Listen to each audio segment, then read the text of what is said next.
Mas eu não queria dizer para ele que eu tinha pânico da Niemeyer, porque ele tinha dado um carro e eu tinha que dirigir. Pois bem, eu dirigia sempre pela Niemeyer.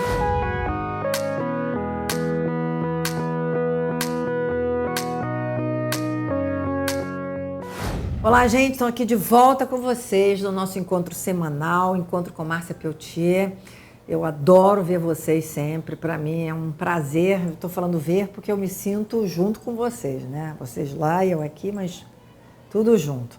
E eu estava pensando, né, o que me marcou assim como pessoa, desde quando eu era garota, né? O que eu tinha que fazer, né? Eu não sei, acho que a gente às vezes cresce assim e tem algumas sensações assim de muito, ai, isso aqui dá medo, isso aqui dá medo. Depende um pouco da criação também. Tem pessoas que desde cedo já têm que ir para a vida e estão lutando e não tem nem tempo de pensar nisso, né? De ter medo. Porque tem que ir, tem que trabalhar, tem que, né, produzir, tem que trazer dinheiro para casa. E outras pessoas não, elas podem ficar mais recolhidas e protegidas pela família, pelo ambiente, né? E aí criam, às vezes, algumas coisas. Eu não estou falando de fobia, não, que fobia é uma coisa séria, precisa de tratamento, mas de medos assim, né? E a gente vê também tantos filmes, tem tanto filme de terror, né? Tem tanta coisa assim assustadora.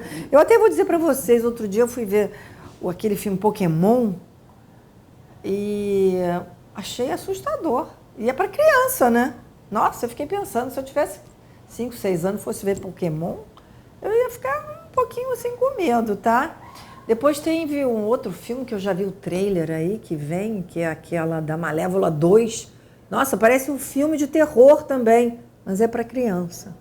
Aí me pergunto, gente, será que eu tô com mania de que essas coisas... Ó, tô vendo criança até gritando aqui, ó, brincando. É brincadeira de criança, que bom, deve estar ao ar livre, correndo. Isso é que a gente tem que fazer, a criança tem que ir para o ar livre, correr, brincar, pular, e não ficar só focado nas coisas digitais, né? Que é uma das coisas mais importantes que a criança tem que fazer, exercitar essa liberdade, né? Que muitas vezes as crianças perdem nas grandes cidades, né? Mas, enfim, falando nisso, eu fui ver também o Rei Leão, né? Adorei, achei lindíssimo o Rei Leão. Mas, gente, aquelas hienas são assustadoras, né? Então eu fiquei pensando como os contos de fadas, às vezes, são assustadores, né? Mas são para criança, que a gente vai dizer, eu sou adulto, adoro conto de fada. Aí eu fiquei pensando, né, que o medo sempre foi uma coisa que eu acho que eu, por exemplo, tive que combater.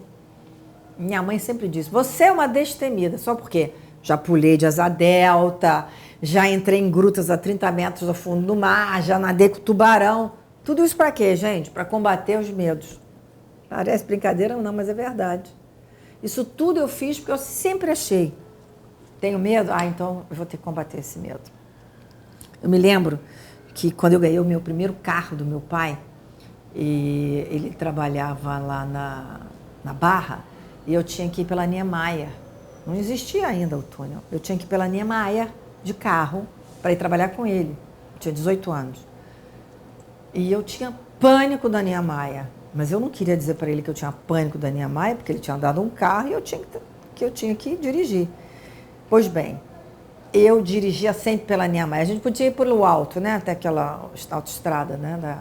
Quem aqui no Rio de Janeiro, sabe? Estou falando do Rio de Janeiro, então quem não é do Rio de Janeiro, me perdoe. Mas é que a Niemeyer é uma avenida muito estreita na beira-mar e é mão dupla. Então, os carros vêm na outra direção. E eu fazia questão de ir pela Niemeyer. Eu fui naquela Niemeyer dirigindo até eu perder o medo da Niemeyer. Quando eu perdi o medo da Niemeyer, eu fiquei feliz. Nossa, agora não tenho mais medo de dirigir na Niemeyer. E agora, toda vez que eu pegava a Niemeyer dirigindo, eu lembrava dessa história de quando eu era garota, que eu tive que dirigir pela Niemeyer para perder o medo. E eu acho que é isso mesmo, né? A gente tem que, às vezes, vencer os medos. Eu falei aqui que eu pulei de asa delta. Eu fiz um programa chamado Livre Acesso na Band, que, combinando com a produção, eu entrevistei um menino que foi o primeiro instrutor de asa delta. Infelizmente, ele morreu no voo duplo. Ele era lá da Rocinha, um menino maravilhoso. E ele teve um acidente trágico com ele e uma turista, anos depois. Eu tenho até foto com ele. Enfim, ele me ensinou, e eu pulei com ele de asa delta. Só que quando você pula de asa delta, geralmente você faz 10 minutos e acabou, né? Mas como eu tinha que esperar a minha produção descer lá de cima, da Pedra da Gávea, né? para chegar na praia de São Conrado, para me ver aterrissando de asa delta, eu fiquei uns 25 minutos voando. Gente, 25 minutos lá em cima, você pensa em tanta coisa. Primeiro, quando você salta, você desce para depois subir. É como na vida, né? Primeiro você desce às vezes para depois subir. Aliás, é a trajetória do herói. O herói primeiro vai nos quintos do inferno para depois subir para a glória. E eu tive que fazer isso, né? E os treinamentos, deixa eu contar essa historinha. O treinamento é uma delícia, sabe como é que é? Você treina que você vai pular, você treina que você vai pular, você treina que você vai pular, até que você pula mesmo, né? Quando você pula, você desce, para depois subir. Gente, é surreal.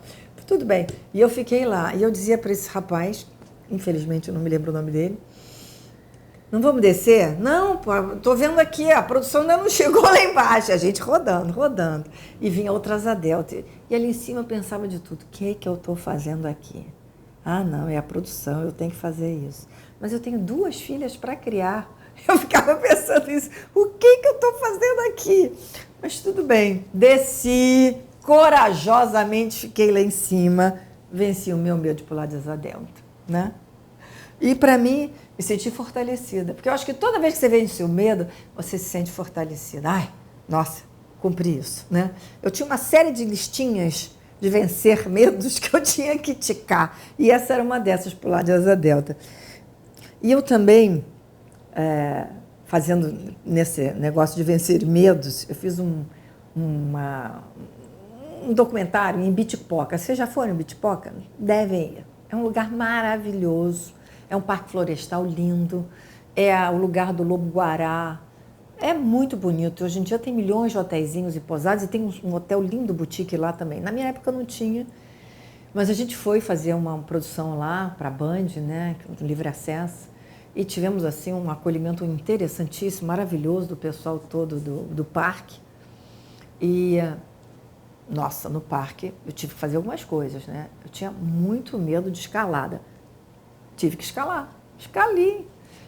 Fui até a Janela do Céu. Se você quiser dar um Google, ver Janela do Céu, é lindo. Lá em cima, num paredão, que você entra pela floresta, sobe, tem uma cascata reta que cai assim no nada.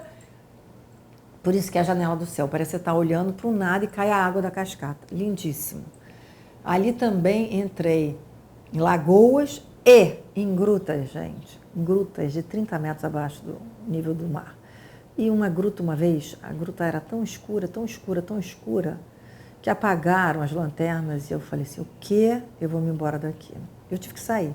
Mas eu venci lá, fiquei várias grutas, né? Mas também, cá para nós, gruta também não é uma coisa muito fácil não de você andar assim debaixo da terra. E, para terminar, uma experiência muito importante para mim, foi um documentário que eu fiz em Carandiru Feminino. Foi uma experiência muito difícil, com a minha equipe de filmagem, e ver aquela situação ali, mas foi extremamente educativa, porque a gente vê como as pessoas às vezes se perdem, meninas jovens que viraram mula de droga, enfim, é uma experiência dolorosa, mas importantíssima de aprendizado, do significado da liberdade. Então, isso tudo para falar para vocês que a vida é cheia de obstáculos, a gente tem medo de muitas coisas, às vezes são coisas pequenas, às vezes são coisas grandes. E o verdadeiro herói, todo mundo sabe, é aquele que tem medo, não é aquele que não tem medo, é aquele que vence o medo. Então, se eu puder dar assim, conselho a gente não dá, né?